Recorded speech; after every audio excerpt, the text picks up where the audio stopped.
हाँ जी, नमस्कार। Good evening. आप सभी का स्वागत है आशीष क्लासेस पर एक बार फिर से। आपके सामने एक कॉम्प्रिहेंशन बैच का पोस्टर दिख रहा है आपको। ये बैच एसएससी और सीडीएस के लिए विशेष रूप से चलाया जा रहा है। इस बैच में हम लोग डिस्कस कर रहे हैं क्लोज टेस्ट, इसके अलावा PQRS and passage.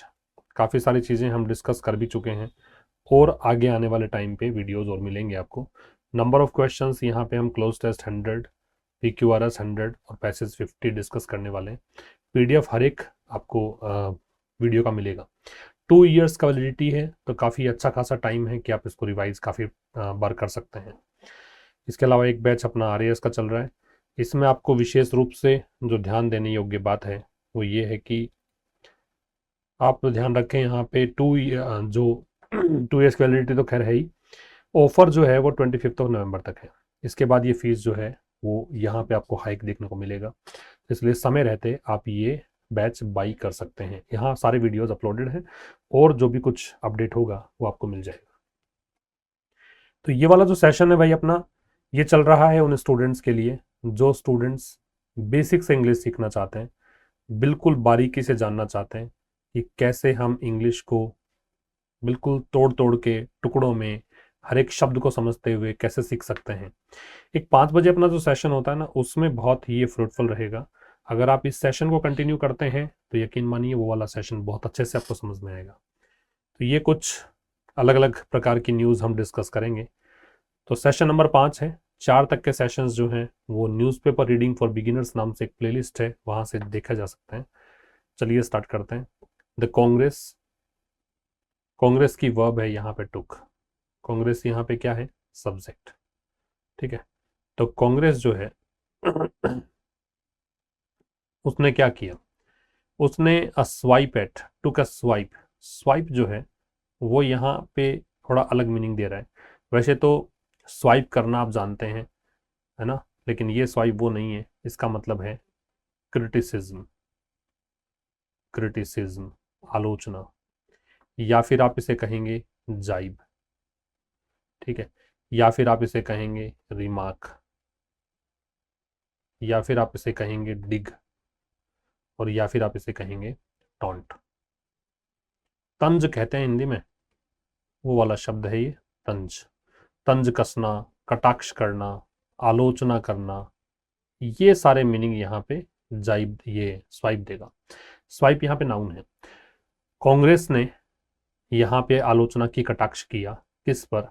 Narendra Modi सरकार पर। ओवर किसको लेकर? ओवर प्रेपोजिशन है। किसको लेकर इसका मतलब है रिगार्डिंग। इस ओवर का मतलब क्या है? रिगार्डिंग। किसको लेकर कटाक्ष किया? यूएस के राष्ट्रपति डोनाल्ड ट्रंप को लेकर। क्या करते हुए? रिपीटिंग। ये प्रेजेंट पार्टिसिपल है क्योंकि यहाँ सिमल्टेनियस एक्शंस हैं। एक तो इन्होंने कटाक्ष किया, ठीक है, और एक इन्होंने क्या करते हुए कटाक्ष किया, तो रिपीट करते हुए। क्या? उनके दावों को। उनके दावे किनके? ये हिज पॉजेसिव एडजेक्टिव है, क्लेम्स नाउन है। डोनाल्ड ट्रंप के दावे। क्या दावे? कौन से? ये कंजंक्शन हो गया। दावे ये कि उन्होंने, ही डोनाल्ड ट्रंप के लिए आ रहा है, सब्जेक्ट है। स्टॉप किया, रोका, पास्ट इंडेफिनिट है। द कॉन्फ्लिक्ट, संघर्ष। कॉन्फ्लिक्ट का मतलब क्या होता है? स्कर्मिश, लड़ाई, स्कर्मिश। ठीक है। या स्ट्रगल कह सकते हो। जो भी थोड़ा बहुत यहाँ पे लड़ाई देखने को मिली थी भारत पाकिस्तान के बीच, बिटवीन के साथ एंड लगता है हमेशा, ये याद रखेंगे। साइडिंग फिर से प्रेजेंट पार्टिसिपल है। साइड का मतलब होता है रेप्रीमेंट, या इसे आप कहते हैं स्कोल्ड, डांटना। ठीक है। वैसे यहाँ पे थोड़ा सा आप अलग भी ले सकते हो। खैर फिलहाल इसके सिनोनिम लिख लो आप। एक इसका रिप्रोच हो सकता है, REPROACH, डांटना। एक इसको आप यहाँ पे इसको ऐसे लिख दूं मैं, जो कॉन्टेक्चुअल अर्थ निकल रहा है वो ये है, टीजिंगली, टीजिंगली और रिमाइंडिंग। मतलब सताते हुए, परेशान करते हुए, मजे ले रहे हैं, मतलब ये रिमाइंडिंग। ठीक है। टेली, टेली का मतलब होता है काउंट, टोटल संख्या, टोटल संख्या। ठीक है। नंबर। टेली की वर्ब है वही है, ये यहाँ सब्जेक्ट है, नाउ एडवर्ब होता है, समय बताता है, और 60 संख्या है, संख्या जो होती है वो एडजेक्टिव के श्रेणी में जाती है। अब एक बार मैं समझा दूं इसको अच्छे से क्या कहना चाह रहे हैं, देखो वैसे रफ आइडिया आपको लग भी गया होगा। एक तो ये ध्यान रखो, राजनीतिक पार्टियों के नाम से पहले द लगता है, ठीक है। पॉलिटिकल पार्टी जो होती हैं, राजनीतिक पार्टियां जो होती हैं, उनसे पहले हम क्या लगाते हैं, द लगाते हैं, before the names of political parties. थोड़ा ध्यान रखिएगा, नेम्स ऑफ पॉलिटिकल पार्टीज है, before the names of political parties. ये क्यों लगा है पता लगेगा आपको, काफी दिनों से चर्चा कर रहे हैं हम, डे और डेट के नाम से पहले, इसलिए ऑन लग रहा है। तो कांग्रेस ने वेंसडे को, टुक सेकंड फॉर्म है किसकी, टेक की। फर्स्ट फॉर्म क्या होती है, टेक। सेकंड फॉर्म क्या होती है, टुक। थर्ड फॉर्म क्या होती है, टेक, ठीक है। तो कांग्रेस ने वेंसडे को आलोचना करी किसकी, नरेंद्र मोदी सरकार की। ये सरकार के लिए दय है, नरेंद्र मोदी के लिए दय नहीं है, ठीक है। किसको लेकर आलोचना करी, यूएस के राष्ट्रपति डोनाल्ड ट्रंप को लेकर। क्या करते हुए, दोहराते हुए, क्या उनके दावों को, क्या दावा कि उन्होंने कॉन्फ्लिक्ट रोका, किस किस के बीच, भारत और पाकिस्तान के बीच। क्या करते हुए, मजे लेते हुए, सताते हुए, परेशान करते हुए, क्या कि जो संख्या है वो अब 60, मतलब 60 बार ये दावा कर चुके हैं, इसका मजाक उड़ाया नरेंद्र मोदी सरकार का कांग्रेस ने, ये कहना चाहता है। समझ में आपको आ गया होगा, क्लियर है भाई। बहुत सारी चीजें देखने को हैं, बहुत सारी चीजें समझने को है, बेसिक से स्टार्ट किया हुआ चाहिए ये सेशन आपका। एक तो धर्म बनता है, नैतिकता बनती है कि आप इसको मैक्सिमम शेयर करना, ताकि उन लोगों को बहुत बहुत हेल्प मिल सके जो बच्चे बेसिक से जीरो लेवल से स्टार्ट करना चाहते हैं। चलो साहब नेक्स्ट में चलते हैं, एक और है ये। अब इसमें देखिए आप, थोड़ा सा जूम कर देता हूं इसको, अब देखो दिख रहा है, देखो। अब फायर कोई भी आग, फायर, अब फायर है तो एक आग, कोई आग।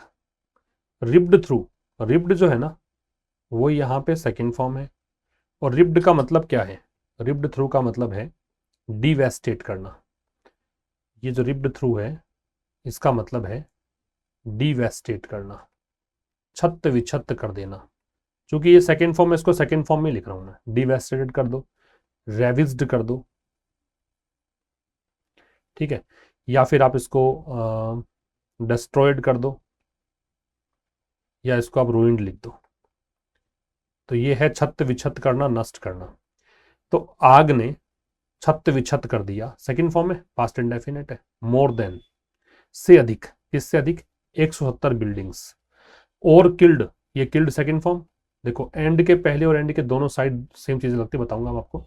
एक व्यक्ति मर गया इसमें, इन अ सदर्न जैपनीज कोस्टल सिटी, किस में, इन प्रेपोजिशन,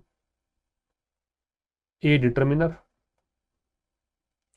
सदर्न एडजेक्टिव, जैपनीज भी एडजेक्टिव, कोस्टल भी एडजेक्टिव, और सिटी नाउन, ठीक है। एक दक्षिणी जापानी की समुद्र तटीय शहर में, कब की बात है, ऑन वेंसडे। ऑन क्यों आया पता लग गया। With military and fire fighting helicopters, इसमें जो मिलिट्री, सैनिक, सैन्य, फायर फाइटिंग का मतलब है कॉम्बैटिंग, ठीक है। ये है लड़ाकू हेलीकॉप्टर्स। स्क्रैम्बलिंग, स्क्रैम्बलिंग इसलिए है क्योंकि विद आ रहा है, प्रेपोजिशन के साथ आईएनजी है, ठीक है, प्रेपोजिशन के साथ आईएनजी है। स्क्रैम्बलिंग का मतलब क्या है, स्क्रैम्बलिंग का मतलब है रशिंग, जल्दबाजी में, मतलब कोई भी काम बहुत तेज गति से करना, रशिंग कह सकते हो, हसलिंग कह सकते हो, ठीक है, या स्करिंग कह सकते हो, या इसको मेकिंग हेस्ट कह सकते हो, ये मतलब है स्क्रैम्बलिंग टू। अब ये हेलीकॉप्टर्स जो है ना, ये काफी आनन फानन में भाग रहे थे। देखो एक तो ये वर्ड है, एक ये वर्ड है, एक ये है, एक ये है।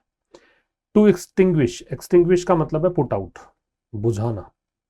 आग बुझाने को बोलते हैं क्या, एक्सटिंग्विश। इसका एक सिनोनिम और बता दूं आपको मैं, डाउज। आग बुझाने को डाउज भी बोलते हैं, ठीक है, ये इतना याद रखो। तो एक्सटिंग्विश करते हुए, फायर को क्या करते हुए, बुझाते हुए, the country's largest urban blaze. Urban blaze क्या है? सिटी फायर है। अर्बन का मतलब तो है सिटी, ब्लेज का मतलब फायर होती है, बहुत बड़ी आग होती है। तो शहर में लगी आग, या इसको मैं कह सकता हूं मेट्रोपॉलिटन फायर। ठीक है। इन ऑलमोस्ट, ऑलमोस्ट एडवर्ब होता है, जो लगभग हाफ अ सेंचुरी, मतलब 50 सालों में, हाफ ए सेंचुरी, सेंचुरी का आधा हो गया ना, तो 50 सालों में, लगभग 50 सालों में सबसे बड़ी आ गई। और लार्जेस्ट जो है ना, डिग्री सुपरलेटिव है। अब थोड़ा जो काम की बातें हैं ग्रामर के दृष्टिकोण से उसको बता देता हूँ। और ट्रांसलेशन, ट्रांसलेशन पहले देख लेते हैं इसका। इस कर्सर को देखना आप इस कर्सर को देखिएगा। इसमें कह रहा है कि एक आग, ripped through more than 170 buildings, एक आग 170 से अधिक बिल्डिंग्स को इसने तहस नहस कर दिया, एक व्यक्ति को मार दिया दक्षिणी जापान के तटीय शहर में वेंसडे को। इसमें जो सैन्य और लड़ाकू हेलीकॉप्टर्स हैं वो इधर उधर भाग रहे थे देश की 50 सालों में सबसे बड़ी शहरी आग को बुझाने के लिए। ठीक है, ये तो इसका ट्रांसलेशन है। अब मैं आपको बता दूं इसमें कि क्या ये, इसमें कौन कौन सी बातें जो हैं वो ग्रामर के दृष्टिकोण से आप याद रख सकते हैं। कौन कौन सी ऐसी बातें हैं जो ग्रामर के दृष्टिकोण से आप याद रख सकते हैं, लेट्स सी। तो यहाँ पे जो बातें काम की हैं वो ये है, एक तो यहां से देखो आप, एंड जो है वो पैरेललिज्म का कॉन्सेप्ट फॉलो करवाता है। मतलब जैसी चीज आपको एंड के पहले मिलेगी ना, वैसी ही चीज एंड के बाद में मिलेगी। जैसी चीज एंड के पहले, सेम चीज एंड के बाद में। एक तो ये ध्यान रखें। ठीक, एक ध्यान रखो कि प्रपोजिशन के बाद में हमेशा आईएनजी लगता है। तो ये जो लग रखा था ना स्क्रैम्बलिंग, ये स्क्रैम्बलिंग विद का प्रभाव था इसमें। ठीक, और तो विद मतलब ये समझ लिया करो कि एंड, कि नई बात यहां पे शुरू हो गई। एक तो क्या है, इसने ऐसा कर दिया, और जो मिलिट्री और फायर फाइटिंग हेलीकॉप्टर जो हैं वो स्क्रैम्बल कर रहे थे टू एक्सटिंग्विश। किस लिए स्क्रैम्बल कर रहे थे? To extinguish. टू जो होता है ना वो इन्फिनिटिव मार्कर होता है, और टू के साथ बेस फॉर्म है वो कहलाता है इन्फिनिटिव। इन्फिनिटिव, इन्फिनिटिव का काम क्या है?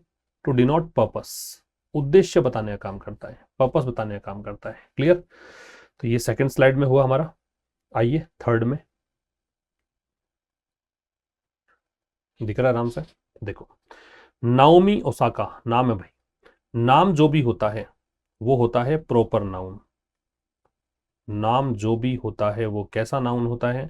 Proper noun. एक तो ये ध्यान रखें। हैज विड्रॉन, ये वर्ब है इसकी, ये सब्जेक्ट है। विड्रॉ की तीनों फॉर्म, विड्रॉ, फिर सेकंड फॉर्म में क्या करोगे? DREW लगाओगे, और थर्ड फॉर्म में क्या करोगे? DRAWN लगाओगे। फ्रॉम द ASB क्लासिक, इन्होंने विड्रॉ कर लिया, इन्होंने वापस से अपना नाम ले लिया इस टूर्नामेंट से। कहां पर होना था? Oakland, New Zealand. वैसे तो अगर ऐसा होता ना, दोनों में अगर प्रेपोजिशन लगता तो ऐसा लगता एट ओकलैंड इन न्यूजीलैंड, कि ओकलैंड न्यूजीलैंड का पार्ट है। लेकिन इसने एक ही प्रेपोजिशन से काम चला लिया, ओकलैंड जो न्यूजीलैंड का भाग है, इसको ऐसा समझाने के लिए। ठीक है। इन जनवरी, तो पर्टिकुलर मंथ या ईयर अगर दे रखा हो, पर्टिकुलर मंथ या ईयर, तो इससे पहले हम लगाते हैं क्या? इन। पर्टिकुलर डे या डेट से पहले ऑन, पर्टिकुलर मंथ या ईयर से पहले इन। जनवरी में to instead play, instead adverb होता है, इसका मतलब होता है के बजाय, रेदर देन। ठीक है, किस लिए? यहां खेलने के लिए। ये टू के साथ बेस फॉर्म है, ये एडवर्ब बीच में आ गया, ये इन्फिनिटिव है, खेलने के लिए। ये उद्देश्य हो गया। देखो क्यों वापस लिया नाम? खेलने के लिए वापस लिया। कहां, किसको खेलना है? जापान के लिए खेलना है। कहां पर? इस टूर्नामेंट में, वर्ल्ड कप में। तो ज्यादा कुछ विशेष तो नहीं है इसमें। लेट्स सी कि नाओमी ओसाका जो है उन्होंने नाम वापस लिया। ये विड्रॉ जो है ना, इसकी सिनोनिम्स आप चाहो तो लिख सकते हो। विड्रॉ के सिनोनिम होते हैं पुल आउट। ठीक है, विड्रॉ के पुल आउट कह सकते हो, बैक आउट कर सकते हो। बैकआउट वैसे वादे से मुकरना भी होता है। ठीक है, या ऑप्ट आउट कर सकते हो, या रिट्रीट कर सकते हो, पीछे हटना। ठीक है, या ठीक है, इतना ही कर लीजिए, बाकी एग्जैक्ट ये वाला है इसका। तो नाओमी ओसाका ने विड्रॉ कर लिया है ASB क्लासिक से, ये प्रेपोजिशन हो गया। प्रेपोजिशन के बाद ऑब्जेक्ट, ऑब्जेक्ट नाउन या प्रोनाउन, तो ये डिटरमिनर, तो ये नाउन। एएसबी क्लासिक चूंकि नाम है तो ये प्रॉपर नाउन भी होगा। कहाँ पर? ऑकलैंड में। ये फिर प्रेपोजिशन, प्रेपोजिशन के बाद नाउन या प्रोनाउन, तो ये देखो नाउन दे रखा है। कब की बात है? जनवरी में। तो ये फिर प्रेपोजिशन, प्रेपोजिशन के बाद नाउन, ऑब्जेक्ट। किस लिए? ये इन्फिनिटिव टू के साथ base form play instead verb adverb है, ताकि इसकी बजाय यहां खेल सके जापान के लिए, इस कप में खेल सके। क्लियर? ठीक है साहब, आइए नेक्स्ट में। आगे क्या कह रहा है देखो, इसी को ही थोड़ा सा आगे न्यूज को लिया है। The 4 time major winner, 4 time the determiner है, 4 टाइम जो है वो एडजेक्टिव है। मेजर विनर, मेजर भी वैसे तो एडजेक्टिव है, लेकिन ये मेजर जो है ग्रैंड स्लैम के लिए यूज किया गया है। ये टूर्नामेंट होता है ना, बड़े टूर्नामेंट जो है उसके लिए यूज किया गया, ग्रैंड स्लैम के लिए मेजर। विनर नाउन है। हैड अग्रीड, अब ये यहां से लेकर यहां तक पूरा ही एक नाउन फ्रेज बन रहा है, नाउन की बात ही कर रहा है। इस नाउन के लिए यहां पे, इस सब्जेक्ट के लिए यहां पे वर्ब है हैड अग्रीड, और ये हैड अग्रीड कौन सा टेंस हो गया? तो ये पास्ट परफेक्ट हो गया। ठीक है, तो 4 बार के जो ग्रैंड स्लैम विजेता, मेजर टूर्नामेंट विजेता नाओमी ओसाका की बात है, इन्होंने ये सहमत हो गई इन सितंबर में, ये प्रेपोजिशन, ये इसका ऑब्जेक्ट, तो ये नाउन। किस लिए? स्टार्ट करने के लिए। क्या? अपना, हर यहां पे किसके लिए आ रहा है? पजेसिव एडजेक्टिव नाओमी ओसाका के लिए आ रहा है, अपना 2026 का सीजन ऑकलैंड में, है ना। वेयर, वेयर रिलेटिव एडवर्ब है, वेयर हुआ, वैन हुआ, ये सब एडवर्ब होते हैं। बस फर्क ये है कि अगर वेयर बीच में आता है तो ये कहलाता है रिलेटिव एडवर्ब प्लेस, और वैन बीच में आता है तो ये कहलाता है टाइम। वेयर क्या पूछता है? प्लेस पूछता है, और वैन क्या पूछता है? टाइम पूछता है। तो इसके हिसाब से इसको हम देख लेते हैं। जहां वो पहुंची, नाओमी ओसाका के लिए शी आ गया प्रोनाउन, ये सब्जेक्ट, रीच्ड वर्ब, और रीच एक ऐसी वर्ब है मेरे भाई जिसके बाद में प्रेपोजिशन नहीं लगता है, नो प्रेपोजिशन। ठीक है, जहां वो पहुंची, कहां पहुंची? फाइनल, फाइनल में पहुंची, है ना। अर्लियर एडवर्ब है, ये टाइम में पहले के लिए आता है। अर्ली की डिग्री कंपैरेटिव है, अर्ली पॉजिटिव होती है, अर्लियर कंपैरेटिव, और अर्लीस्ट सुपरलेटिव। ठीक, इस साल, दिस डेमोन्स्ट्रेटिव एडजेक्टिव है, ईयर नाउन है, इसको ईयर पढ़ते हैं, ईयर। तो इसलिए कभी इसके पहले अगर आर्टिकल की जरूरत पड़े तो ए लगाना, क्योंकि कॉन्सोनेंट साउंड है, व्यंजन ध्वनि है। फिर समझ लो क्या कहना चाह रहा है, कर्सर पर ध्यान दीजिएगा। 4 बार की मेजर मतलब ग्रैंड स्लैम विनर सहमत हो गई थी सितंबर में कि वो अपना 2026 वाला सीजन ऑकलैंड से स्टार्ट करेगी, जहां वो पहुंची थी फाइनल में इस साल। अर्लियर मतलब इस साल में थोड़े पहले समय की बात है, पहले की बात है ना। अर्लियर का ऑपोजिट क्या होता है ये भी ध्यान रखें, ये भी काम की बात है। अर्लियर का एंटोनिम, अर्लियर, इसका एंटोनिम होता है लाइटर। अर्लियर का एंटोनिम क्या होता है? लाइटर। क्या बताया मैंने? ये एंटोनिम बताया। ठीक है मेरे भाई, तो ये हो गया आज के इस सेशन में। ये सेशन नंबर 5 था। ये मैं वीक में कुछ दिनों आपको दे रहा हूं, इसलिए ताकि आप बिल्कुल ट्रैक पे आ जाएं, 5 बजे वाला सेशन अच्छे से देख पाएं और एग्जाम में क्वेश्चन ठीक कर पाएं। Okay, thank you very much for watching till the end. See you through the next session. Till then, नमस्कार।